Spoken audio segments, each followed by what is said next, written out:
بسم اللہ الرحمن الرحیم۔ ناظرین السلام علیکم ورحمۃ اللہ وبرکاتہ۔ ناظرین، آج پھر آپ حضرات کے سامنے قاری حنیف صاحب رحمۃ اللہ علیہ کا بیان لے کر حاضر ہوئے ہیں۔ دوستو، بہت ہی خوبصورت بیان ہے، آپ حضرات اس بیان کو آخر تک سننا۔ لیجیے، پیش خدمت ہے قاری حنیف صاحب رحمۃ اللہ علیہ کا بیان۔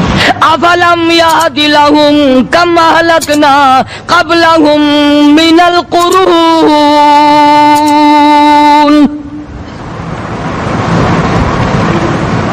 میں نے قرن کے قرن اجاڑ دیے، میں نے روئے زمین کے مالک اجاڑ دیے، میں نے ملکوں کے بادشاہ اجاڑ دیے، میں نے وزیر اعظم اجاڑ دیے، میں نے گورنروں سے بھیک کے ٹکڑے منگوا دیے۔ میں وہ خدا ہوں، وتعز من تشاء وتذل من تشاء بیدک الخیر انک علی کل شیء قدیر۔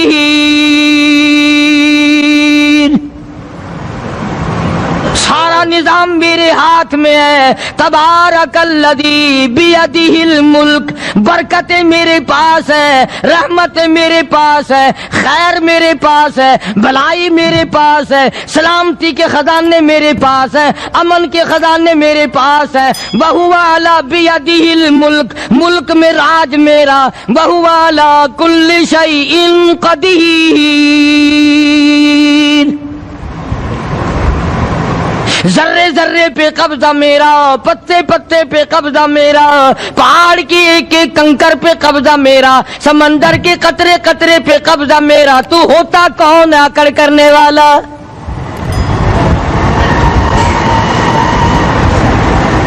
غور نہیں کرتے، سوچتے نہیں ہیں کہ کلام الہی ہمیں کیا بتانا چاہتا ہے۔ جناب عثمان رضی اللہ تعالیٰ عنہ فرماتے ہیں، او لوگوں، میں نے ساری زندگی گزار دی، اسلام کے بعد جس دن سے میں نے کلمہ پڑھا آخری دم تک کوئی جمعہ ایسا نہیں گزرا اللہ کے نام پر میں نے ایک غلام خرید کے آزاد نہ کیا ہو۔ پہلے لوگ بھی جمعے کے دن درود پاک کی کثرت کرتے تھے، خیرات کیا کرتے تھے کہ 8 دن کا کفارہ ہو جائے، اللہ تبارک و تعالی راضی ہو جائے۔ آج کے دن قیامت آئے گی، نہ جانے میرا کیا حال بنے گا، کن لوگوں میں میرا شمار ہوگا۔ مدنی کریم صلی اللہ تعالی علیہ وسلم کا دربار لگا ہوا ہے، مجلس ہے آقا مدنی صلی اللہ علیہ وسلم کی۔ وہ کتنے مقدروں والے جوان تھے جو اپنے محبوب صلی اللہ علیہ وسلم کی مجلس میں بیٹھتے تھے، وہ کتنے خوش بخت اور خوش نصیبے والے لوگ تھے جو اپنے آقا کے سامنے بیٹھتے تھے۔ حضور کریم صلی اللہ علیہ وسلم نے فرمایا، مجھے 3 چیزوں سے بڑی محبت ہے، 3 چیزیں بڑی پیاری لگتی ہیں، 3 چیزیں دنیا میں بڑی مرغوب ہیں مجھے۔ فرمایا، ایک، نماز میری آنکھوں کی ٹھنڈک ہے۔ سرکار کی پسندیدہ بات سنو، فرمایا نماز میری آنکھوں کی ٹھنڈک ہے۔ جو نماز پڑھتا ہے وہ میری آنکھوں کو ٹھنڈا کرتا ہے، جو نماز نہیں پڑھتا کیا مطلب؟ وہ مجھے رنج دیتا ہے۔ اور جامع ترمذی میں ایک حدیث موجود ہے، ارشاد ہے حضور کریم سب کہہ دو صلی اللہ علیہ وسلم کا، فرمایا کہ ہر پیر کے دن، ہر جمعرات کے دن ہر امتی کا نامہ اعمال میرے سامنے پیش کیا جاتا ہے۔ ہر امتی کا اعمال نامہ سرکار کے سامنے کر دیا جاتا ہے، تیرے فلاں امتی کا یہ عمل ہے۔ ذرا مسجد میں بیٹھے ہو، قبلے کی طرف منہ کیے بیٹھے ہو، لوگوں سوچو تو صحیح، ہمارے اعمال نامے دیکھ کر آقا کو کتنا رنج ہوتا ہوگا، ہمارے کردار دیکھ کر، ہماری روح سیاہی کو دیکھ کر آقا کو کتنا رنج پہنچتا ہوگا صلی اللہ علیہ وسلم۔ ارے ہم نے حضور کی ذات اقدس کو رنج پہنچایا، پریشانی پہنچائی، تکلیف پہنچائی۔ پرواہ نہیں کرتے نمازوں کی، نوجوان بھی، بوڑھے بھی، حج کر کے بھی نماز پڑھتے لوگ، اور اب تو ویسے بھی دانا بینا لوگ ہیں۔ تو آپ نے ارشاد فرمایا کہ میری آنکھوں کی ٹھنڈک نماز میں ہے. 3 چیزیں مجھے پیاری ہیں پوری دنیا میں, 3 چیزیں پسندیدہ ہیں میری. سب سے پہلی فرمایا نماز میری آنکھوں کی ٹھنڈک ہے. قرۃ عینی فی الصلاۃ او کما قال النبی صلی اللہ علیہ وسلم. فرمایا جس امتی کا یہ دل کرے کہ میں نبی کی آنکھ ٹھنڈی ہو, اسے چاہیے کہ نماز پابندی سے پڑھے. دوسرا فرمایا وفادار عورت مجھے بڑی پسند ہے. حضور کریم صلی اللہ علیہ وسلم نے فرمایا وفادار عورت, ہائے ہائے ہماری ماؤں سے زیادہ وفادار کون ہوں گی. جناب عائشہ صدیقہ رضی اللہ تعالیٰ عنہ فرماتی ہیں کالی کملی والے کے گھر میں 3 مہینے چولہے میں آگ نہیں جلتی تھی.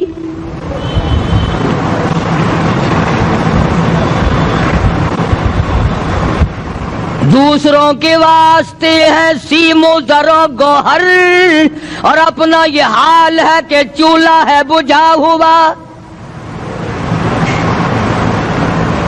جناب عائشہ صدیقہ رضی اللہ تعالیٰ عنہ فرماتی ہیں ہمیں 24 گھنٹے میں 1 پانی کا پیالہ اور 1 کھجور کا دانہ ملا کرتا تھا.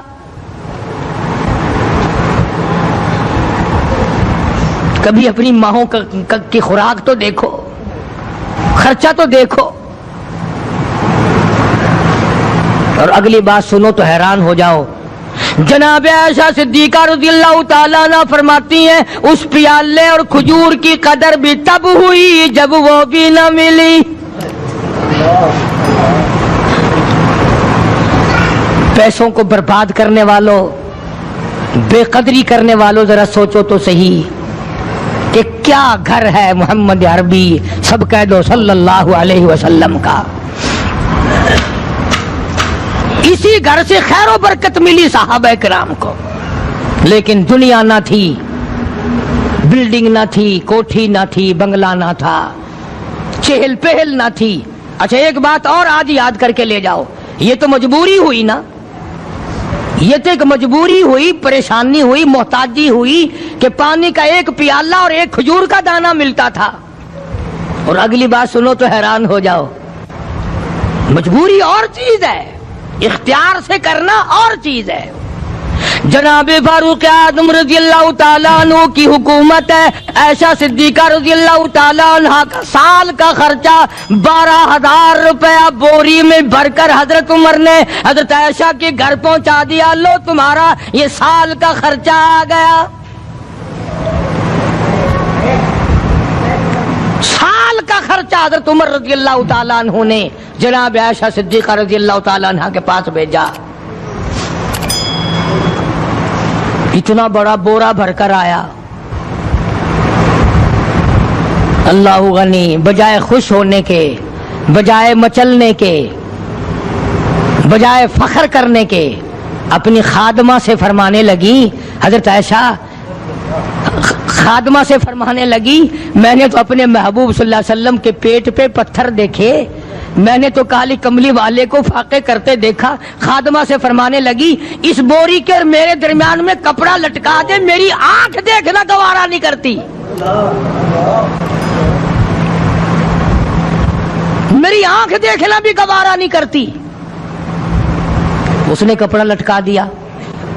اس کے بعد خادمہ سے فرمانے لگی مدینے میں اعلان کراؤ جس کو خیرات چاہیے وہ عائشہ کے دروازے سے آ کے لے جائے رضی اللہ تعالیٰ عنہ. سارے مدینے میں اعلان ہوگا خیرات لینے والے آ جاؤ. شیئر ضرور کریں. ایک اور بات تھی اس وقت میں, ضرورت مند جاتا تھا, یہ نہیں کہ ٹیبک میں 1000 روپیہ پڑا ہوا پھر بھی مانگ کے کھانا ہے, جیب میں 1000 روپیہ پھر بھی مانگنا ہے, پلے سے نہیں کھانا. کہ جتنے بھیک مانگے ہیں نا بھیک مانگنے والے, 1 کروڑ روپیہ دے دو انشاءاللہ شام کو پھر بھی مانگے گا. اس کے مقدر میں بھیک مانگنا ہے. اسے فرمانے لگی کچھ نہیں ہے. وہ خادمہ کہنے لگی کچھ نہیں ہے. اب وہ خادمہ کہنے لگی کہ اگر 1 ٹکے کا گوشت منگوا لیتی تو تم بھی اپنا روزہ کھول لیتی, گوشت سے میں بھی کھا لیتی. کیا جواب دیا اما عائشہ صدیقہ رضی اللہ تعالی عنہا نے؟ فرمانے لگی اب تانا دینے سے کیا فائدہ, تو نے اس وقت یاد کیوں نہیں دلایا؟ اس لیے میں نے یہ واقعہ سنا دیا کہ پہلی بار سن کر کے تو آپ لوگوں کے دل میں بھی یہ بات آئی ہے نا کہ جی مجبوری ہے، چوری تو وہ کرنے سے رہی بیچاری، پریشانی جو ہوئی، غربت جو ہوئی، تنگی جو ہوئی، چلو پانی کا پیالے پہ گزر کیا۔ اور نہیں، یہ حضرات اختیاری بھی فاقہ کرتے تھے۔ اب 12,000 آیا اور افطار کرنے کے لیے چھچوا رہے، کھجور بھی نہیں۔ اور ہم تو خدا جانے کب کب تک کا انتظام سوچتے ہیں، پوتے پوتیوں تک کا انتظام جب تک نہ کر لیں اور اولاد در اولاد تک کا انتظام نہ کر دیں، اس وقت تک ہماری تسلی تو ہوتی نہیں۔ اسی کو مجذوب نے بڑے عجیب طریقے سے سمجھایا، کہتا ہے کہ آنے والی کس سے ٹالی جائے گی، آنے والی کس سے ٹالی جائے گی، اور جان ٹھہری جانے والی جائے گی، روح رگ رگ سے نکالی جائے گی، تجھ پہ ایک دن خاک ڈالی جائے گی، تیرے رشتہ دار عزیز اقربا دھڑا دھڑ مٹی پھینک کے ایسے آئیں گے گویا تجھے پہچانتے بھی نہیں۔ بڑی بڑی عجیب باتیں کہی مجذوب علیہ رحمت نے، اللہ کی رحمت نازل ہو اس کی قبر مبارک پہ، آمین کہو۔ کہتا ہے سب کی سب ہیں راہ روے کوئے فنا، سب چل رہے ہیں فنا کی طرف۔ اب یہ جو ہم لوگ بیٹھے ہیں نا، خوش ہو رہے ہیں، میری 50 سال عمر ہو گئی، میری 60 سال عمر ہو گئی، میری 40 سال عمر ہو گئی، میری 30 سال کم عمر ہو گئی، اور اصل بات ہمارے دماغ میں اپنے آپ کو آخرت کے لیے جس قدر ممکن ہو سکے تیاری کریں۔ آج کل بڑی رات ہے، سویرے اٹھو، کم سے کم صبح و شام ہر آدمی ایک تسبیح درود شریف کی، ایک تسبیح استغفار کی، اور ایک تسبیح تیسرے کلمے کی، یہ تو کم سے کم ہو ہی جائے۔ بکواس کرتے سو جاتے ہیں، بکواس کرتے اٹھ جاتے ہیں، بھلا ہے کوئی زندگی کا معاملہ؟ اللہ سے معافی مانگتا سو جا اور معافی مانگتا اٹھ جا، خدا کی قسم اللہ کا دریائے کرم جوش میں آئے گا۔ تو یہ ساری چیزیں میں نے لیے عرض کی، تو وقت پورا کرنے والا حساب نہیں کہ نہ جانے کس کو توبہ کی توفیق ہو جائے۔ کم سے کم ان 3 تسبیحوں کو ہر مرد عورت لازمی پکڑ لے۔ ایک تسبیح درود شریف کی، ایک تسبیح سبحان اللہ والحمدللہ ولا الہ الا اللہ واللہ اکبر ولا حول ولا قوت الا باللہ العلی العظیم، اور ایک تسبیح استغفر اللہ الذی لا الہ الا هو الحی القیوم واتوب الیہ، یا استغفر اللہ ربی من کل ذنب واتوب الیہ، اور ایک تسبیح درود شریف کی اللہم صلی علی سیدنا مولانا محمد وعلی آل سیدنا مولانا محمد مبارک وسلم وصلی علیہ۔ جب ایک مرتبہ درود بندہ پڑھے گا 10 بار اللہ کی رحمت آئے گی، 10 گناہ معاف ہوں گے، 10 درجے بلند ہوں گے، 10 خطائیں معاف کر دی جائیں گی، تو کتنا بڑا اجر ہے۔ خصوصاً بوڑھوں کو چاہیے کہ وہ گپوں میں اپنا وقت خراب نہ کریں۔ خدا کی قسم قبر میں جانے کے بعد تجھے ایک سانس کی مہلت نہ ملے گی۔ پر مجھے اس بات کا افسوس ہے کہ آپ لوگ پورا مضمون سننے کی کوشش نہیں کرتے، بلکہ بعض لوگ بالکل اخیر میں سر سے، ایک ہے جمعے کی فضیلت حاصل کرنا، ایک ہے جمعہ پڑھنا، ایک ہے سینوں لہاونا، اس میں بڑا فرق ہے۔ ایک ہے سر سے اتارنا اور ایک ہے اس کی فضیلت کا حاصل کرنا۔ حدیث پاک میں آتا ہے کہ جمعے کے دن فرشتے دروازے پہ کھڑے ہو کر کے حاضری لگاتے ہیں۔ ہاں، اللہ صاحب مل کی ٹیکسٹائل مل کی حاضری کا تو پتا ہے، مسجد کی حاضری کا کوئی پتا نہیں۔ اگر دیر ہو جائے تو وہ گیٹ کیپر واپسی کر سکتا ہے، اگر دیر میں آیا تو یہ فرشتہ نہیں کہتا، لانتی ہوا پیچھے سے۔ بہت مدت کی بات ہے، علامہ یوسف بن نور رحمۃ اللہ علیہ زندہ تھے، میں کراچی تھا، تو حضرت نے مجھے فرمایا کہ جمعہ ہمارے یہاں پڑھا دو اب کے۔ میری والی میں جمعہ پڑھاتا تھا ان دنوں میں، تو میں جب گیا تو ہم ایک چھوٹے سے دروازے سے داخل ہونے لگے، ایک پٹھان کہنے لگا پرلے دروازے سے چلو، میں بھی ادھر سے جاتا ہوں۔ میں نے کہا کیوں؟ کہنے لگا فرشتہ ادھر رجسٹر لیے کھڑا ہے، تم ادھر سے گھس جاؤ گے تمہارا حاضری نہیں لگے گا۔ وہ کہنے لگا فرشتہ بڑے گیٹ پہ کھڑا ہے، ادھر چلو۔ تو کم سے کم اس پٹھان کا تو یہ عقیدہ ہے کہ فرشتہ کھڑا ہے، اور تمہارا خیال یہ ہے کہ جمعے کے دن نہ فرشتہ ہے نہ خدا ہے، کوئی بھی نہیں ہے۔ اس لیے سیرت النبی صلی اللہ علیہ وسلم کا عنوان شروع ہوگا، وقتی آؤ پورا مضمون سنو تاکہ لطف آئے، دل و دماغ بنے۔ اور عقیدہ میں نے تمہیں بتا دیا، لا الہ الا اللہ، خدا کے سوا الہ کوئی نہیں، مشکل کشا کوئی نہیں، پیدا کرنے والا کوئی نہیں، فصل میں، دکان میں، کارخانے میں اس کے سوا برکت دینے والا کوئی نہیں۔ اور یہ بات بتائی کس نے؟ محمد الرسول اللہ صلی اللہ علیہ وسلم، ہمارے نبی حضرت محمد الرسول اللہ صلی اللہ علیہ وسلم نے ہمیں یہ بات بتائی، خدا کے بعد خدا کوئی نہیں، مصطفیٰ کے بعد نبی کوئی نہیں، حضور صلی اللہ علیہ وسلم کے بعد کوئی کسی قسم کا جو نبوت کا دعویٰ کرے وہ کافر ہے، دجال ہے، بے ایمان ہے، وہ خنزیر سے بدتر ہے جو میرے آقا کے ختم نبوت کے تاج کو ہاتھ لگائے گا۔ فرمایا لہم قلوب لا یفقہون بہا، اللہ پاک جل شانہ فرماتے ہیں جس کا دل قرآن کریم سمجھنے کا عادی نہیں، لہم قلوب لا یفقہون بہا، جس کا دل قرآن سمجھنے کے لیے تیار نہیں، وَلَهُمْ أَعْيُنٌ لَا يُبْصِرُونَ بِهَا، جس کا کان اللہ کا قرآن سننے کے لیے تیار نہیں، أَمْ لَهُمْ آذَانٌ لَا يَسْمَعُونَ بِهَا، أَمْ لَهُمْ آذَانٌ يَسْمَعُونَ بِهَا، جس کا کان خدا کا قرآن سننے کو تیار نہیں۔ خدائی فیصلہ سنو، اللہ کے قرآن کا فیصلہ سنو، اللہ کے کلام کا فیصلہ سنو، جس کا کان میرا کلام سننے کے لیے تیار نہیں، جس کو میرا قرآن سن کے مزہ نہیں آتا، جس کو میرا کلام سن کے حلاوت نہیں آتی، جس کو میرا کلام سن کے لذت نہیں آتی، جس کی روح تازی نہیں ہوتی، جس کو لطف نہیں آتا، جس کو کیف نہیں آتا، جس کو سرور نہیں آتا، جو میرا قرآن سننے کو تیار نہیں، جو میرا قرآن آنکھوں سے دیکھنے کو تیار نہیں، جو میرا قرآن سننے سمجھنے کے لیے تیار نہیں، آؤ پھر خدائی فیصلہ سنو۔ فرمایا اولئک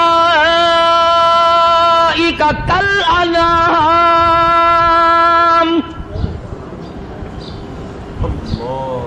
میرا فیصلہ نہیں، کسی پارٹی کا فیصلہ نہیں، کسی فرقے کا نہیں، کسی طبقے کا نہیں، کسی جماعت کا نہیں، فرمایا اولئک الانعام، پیدا کرنے والا مالک و خالق کہتا ہے مجھے اپنی کبریائی کی قسم یہ سارے جانور ہیں،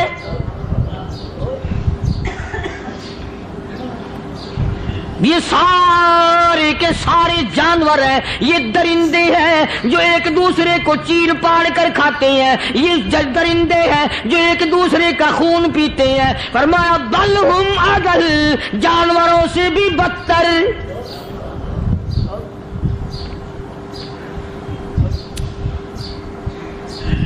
جس کے دل میں قرآن سن کر ترس نہیں، جس دل میں رحم نہیں، اپنے سے کمزور دیکھ کر جس کے دل میں شفقت نہیں، مہربانی کا مادہ نہیں، فرمایا وہ کوئی بندہ ہے، وہ تو جانور ہے۔ اور خدا غضب میں آ گیا، فرمایا بل ہم اضل، اس سے بھی بدتر۔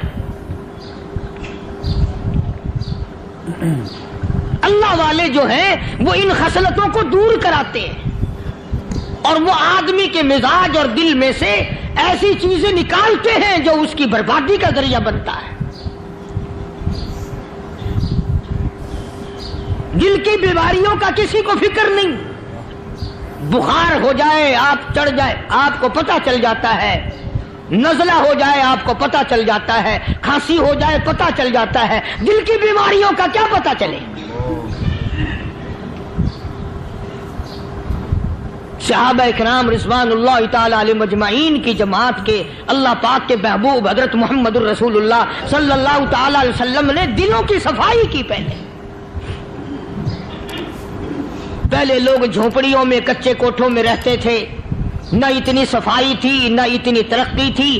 آج برتنوں کی صفائی دیکھو، کپڑوں کی صفائی دیکھو، مکان کی صفائی دیکھو، رات دن بس اسی دھندے میں لگے ہوئے، سارا دن برتن دھونے سے فرصت نہیں، سارا دن کپڑوں کے بناؤ اور سنوار میں فرصت نہیں۔ تو اللہ والے ایسے موقع پر بڑی عجیب بات کہتے ہیں، وہی مجذوب ہے، مجذوب علی رحمت کہتے ہیں بظاہر تو ہر شے میں بے حد صفائی، بظاہر تو ہر شے میں بے حد صفائی، مگر دل میں ہے گندگی انتہائی۔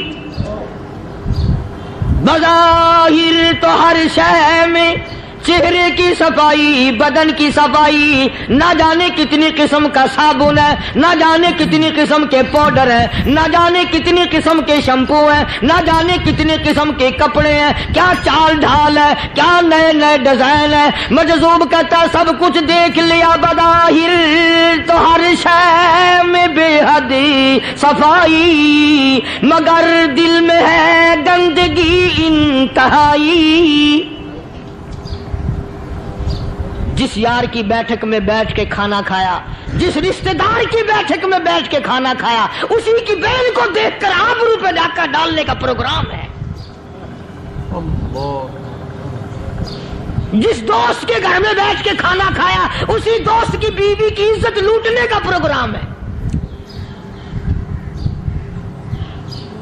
پرانے زمانے میں اب بھی دلی جیسے شہر میں اگر دعوت کی جاتی ہے تو وہاں ایک تشتری میں نمک آتا ہے سب سے پہلے۔ عرب میں بھی دستور تھا پرانے زمانے میں، اگر کوئی دعوت کرتا، کوئی تقریب کرتا، سب سے پہلے نمک آتا تھا۔ ایک ایک انگلی ہر شخص نمک چاٹتا تھا۔ کیا مطلب؟ جس نے نمک چاٹ لیا اب وہ نمک حرامی نہیں بنے گا۔ اس گھر میں چوری کرنا، اس گھر کی آبرو کا غلط تصور لانا، اس گھر کے مال میں خیانت کرنا وہ حرام سمجھتا تھا جس گھر کا میں نے نمک چکھ لیا۔ اور مسلمانوں کی بات نہیں، ہندوؤں کی بھی یہ باتیں تھی۔ مولانا محمد علی صاحب جلندری سب قید رحمت اللہ علیہ فرمایا کرتے تھے کہ ایک سکھ تھا بہت بڑا ڈاکو، مسلمان اور ہندو مل کر اس کو ساتھ ملا کر کے لے گئے کہ یہاں اس گاؤں میں اس پنڈ میں ڈاکہ ڈالے۔ سفر کر کے گئے، تکلیف اٹھا کے گئے۔ اس سکھ ڈاکو نے پوچھ لیا کہ یہ کون سا گاؤں ہے کہ یہ فلانا ہے۔ اچھا سارے کے سارے یہ تلاش کرو، یہ سوچ بچار کرو، اپنے پنڈ کی، اپنے علاقے کی، کسی مسلمان کی، کسی ہندو کی، کسی سکھ کی، کسی چوڑے چمار کی اس گاؤں میں لڑکی تو نہیں؟ ہمارے یہاں سے کوئی لڑکی تو شادی ہو کے یہاں نہیں آئی ہوئی۔ ان ساروں میں سے کہنے لگا کہ ہمارے بھنگی کی لڑکی جمعدار کی یہاں آئی ہوئی ہے۔ کہنے لگا واپس چلو، بیٹی بیٹی ہے، چاہے بھنگی کی ہو یا نواب کی ہو۔ ارے کل بیٹی کا ڈولا دیا تھا، آج ڈاکہ ڈالیں گے، شرم نہیں آئے گی؟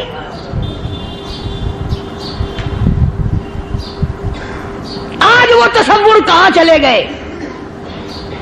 اور ہم سب روتے پھرتے ہیں، سکون نہیں، سکون نہیں، اطمینان نہیں۔ ارے اطمینان آئے گا کیسے؟ ہمارے دل بے ایمان ہے، نیتیں خراب ہے، آئے گا کہاں سے؟ صحابہ کرام رضوان اللہ تعالی علیہ مجمعین کی جماعت نے اس قدر اس بات پہ محنت کی اور کوشش کی کہ غلط لقمہ بھی پیٹ کے اندر نہ چلا جائے۔ چنانچہ میں علی الاعلان کہتا ہوں، 1,29,000 صحابہ کرام، کالی کملی والے کے دیوانے اور پروانے، حضور کے یار جانثار، حضور کے ساتھ فاقہ کھانے والے، فاقوں مرنے والے، پتھر کھانے والے، اپنے بچوں کے ٹکڑے ہوتے ہوئے دیکھ کر لا الہ الا اللہ محمد الرسول اللہ کی صدا بلند کرنے والے صحابہ کرام کا یہ حال تھا۔ پیدل سفر کر کے جاتے تھے یہودی عیسائی، شام نکل گئے، فلسطین نکل گئے، ہندوستان آ گئے، 2 سال لگ جاتے تھے۔ اپنی جوان بیٹیوں کو مسلمانوں کے گھروں میں چھوڑ کے آ جاتے تھے۔ کبھی نگاہ نبوت نے جن کو رنگ دیا تھا، کبھی کسی صحابی پہ ذرہ برابر الزام نہیں لگا۔ ان یہودیوں کا، ان عیسائیوں کا یہ عقیدہ تھا کہ محمد صلی اللہ علیہ وسلم کے جو غلام ہیں، ان کی نگاہ بھی پاک ہے، ان کے دل بھی پاک ہیں، ان کے ارادے بھی پاک ہیں، ان کے ہاتھ بھی پاک ہیں۔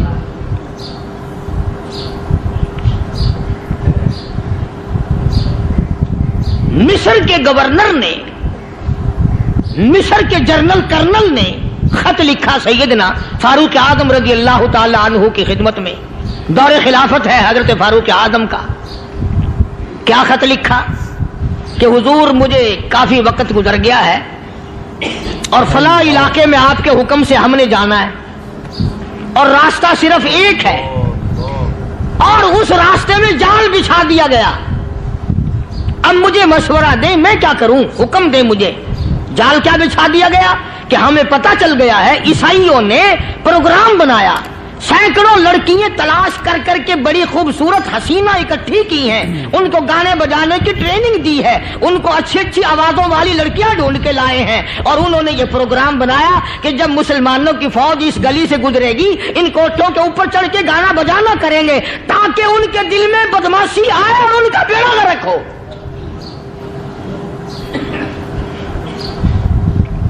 کبھی کافر کا یہ عقیدہ تھا کہ مسلمان کا دل بگڑا تو یہ گیا, اس کی نیت میں خرابی آئی اور یہ تباہ ہوا.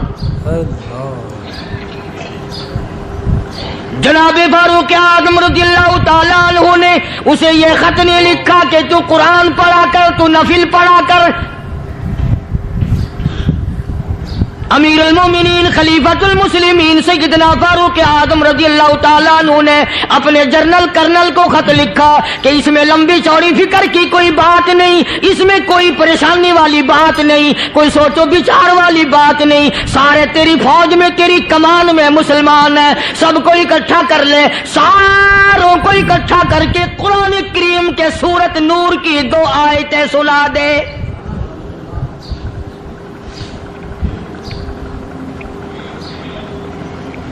یہ بھی نہیں فرمایا کہ سزا سناؤ, اتنے کوڑے لگیں گے, جو خلاف کرے گا یوں قید ہوگی, یہ کورٹ مارشل کر دیا جائے گا, کچھ نہیں.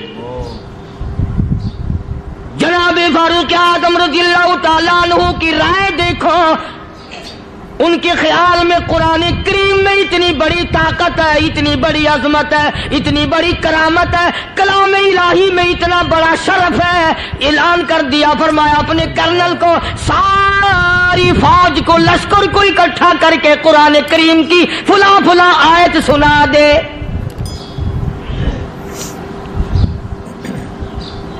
اور اس کے بعد بے دھڑک فوج کو لشکر کو اسی راستے سے گزار کے لے جا, بے دھڑک لے جا.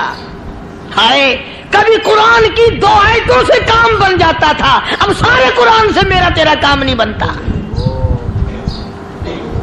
قصور قرآن کا نہیں ہے, یہ میرا تیرا ہے. یہ تو اتنی وفادار کلام ہے, اتنی پاک کلام ہے, خدا کی قسم ہزاروں رجسٹروں کے گتے, ہزاروں چائے کے ڈبے, ہزاروں مٹھائی کے ڈبے, لاکھوں کروڑوں دوائیوں کے ڈبے گندے نالوں پہ, کوڑیوں پہ, روڑیوں پہ پڑے ہیں, اور جس گتے نے قرآن کے ساتھ یاری لگا لی, خدا کی قسم کوئی آدمی بغیر وضو اس گتے کو بھی ہاتھ نہیں لگا سکتا. ہزاروں نہیں لاکھوں کپڑے مارکیٹ میں پڑے, پر جس کپڑے نے قرآن سے یاری لگا لی, جو کپڑا جسدان بن کر قرآن پہ چڑھ گیا, لوگ اس کو بھی چومتے ہیں اور چومنا چاہیے. یارو کپڑے نے قرآن سے یاری لگائی تو کپڑا عظمت والا بن گیا, گتے نے یاری لگا لی تو گتا بن گیا. ہزاروں قسم کے کاغذات روزانہ ذلیل ہوتے پھرتے ہیں, جس کاغذ پہ قرآن لکھا گیا وہ عظمت پا گیا, جس سیاہی سے قرآن لکھا گیا وہ سیاہی عظمت والی بن گئی. ارے اگر مسلمان قرآن کو اپنے اندر پیدا کر لے, اس کی عظمت کو بسا لے, اس کو اپنا لاہ عمل بنا لے, اس کو اپنے سر پہ رکھ لے, تو کیا یہ بندہ قرآن کے ساتھ وفاداری کرے تو قرآن کیا خیال ہے, قرآن بے وفائی کر دے گا؟ یقین نہیں, یقین اصل بات اعتقاد کی ہے. یقین کا تو یہ عالم بنا ہوا کہ اگر کوئی چوری کا معاملہ ہو جائے اور کسی پر شبہ ہو, اگر اسے کہو کہ قرآن اٹھا دے تو دیر نہیں لگائے گا, اور اگر کہے کہ فلانی خانگاہ کا کنڈا مار دیا کہ یہ کام میں نہیں کرتا. خانگاہ کے کنڈے پہ ایمان ہے, قرآن پہ ایمان نہیں. اس پر یقین ہے کہ پیر اندھا کر دے گا, اور یہاں یقین نہیں کہ جس خدا نے پیدا کیا اگر میں نے جھوٹا قرآن اٹھایا تو وہ برباد کر دے گا.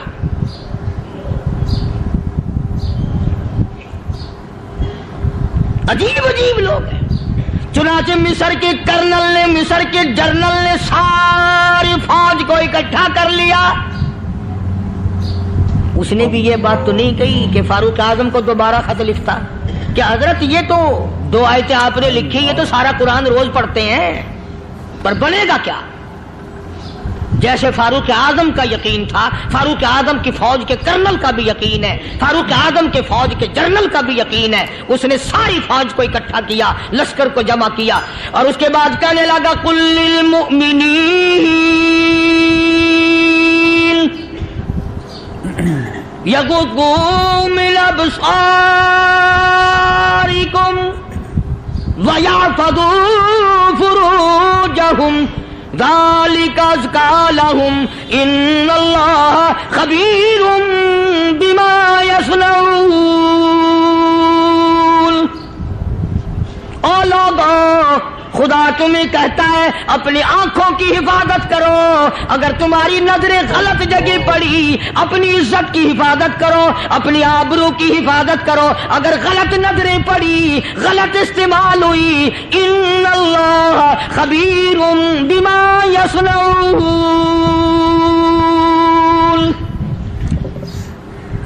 اللہ پاک تمہاری ساتھ ساتھ ہے، وہ ہر چیز کو دیکھتا جائے گا، وہ ہر چیز تمہاری دیکھے گا.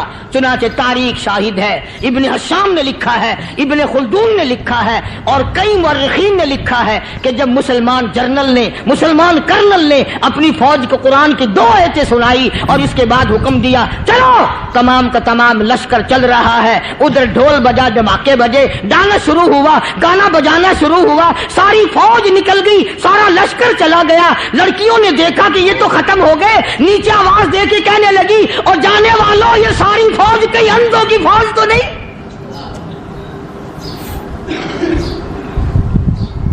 یہ حسن کا نظارہ اور یہ ڈانس اور یہ آواز، ہم ناچ ناچ کے تھک گئی، کوئی سر نہیں اٹھاتا.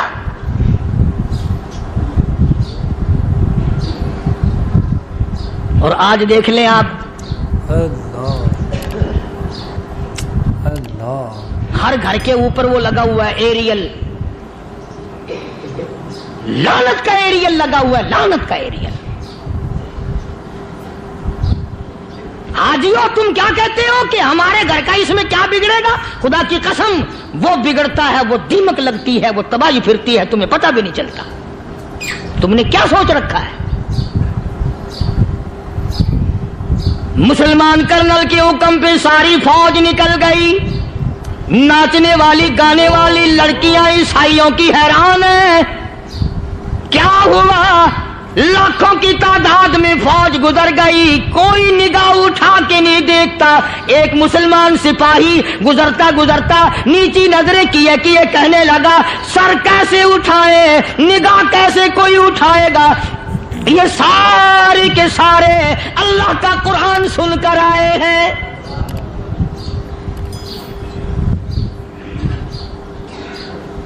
کیسے کوئی نگاہ اٹھائے گا؟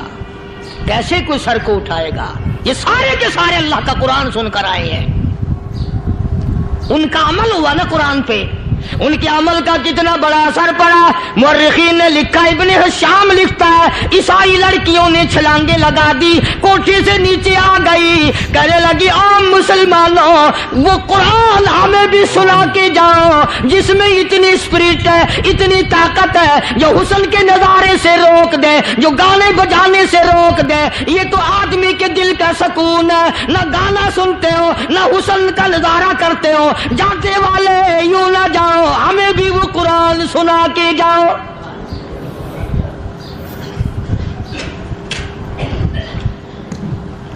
اس قرآن میں کتنی بڑی طاقت ہے، وہ کتنی عظمت ہوگی، اس میں اس کلام میں کتنی برکت ہوگی، جس کلام میں یہ تاثیر ہے کہ وہ ایسی ایسی چیزوں سے روک دیتا ہے. چنانچہ ایک مسلمان سپاہی چلتا بھی جاتا ہے اور کہنے لگا وَقُلْ لِلْمُؤْمِنِينَ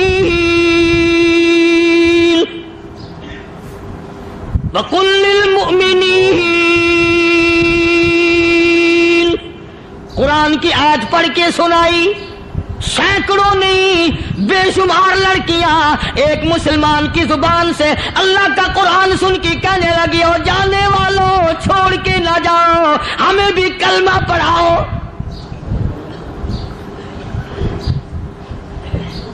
جتنی بھی وہ ناچنے گانے والی تھی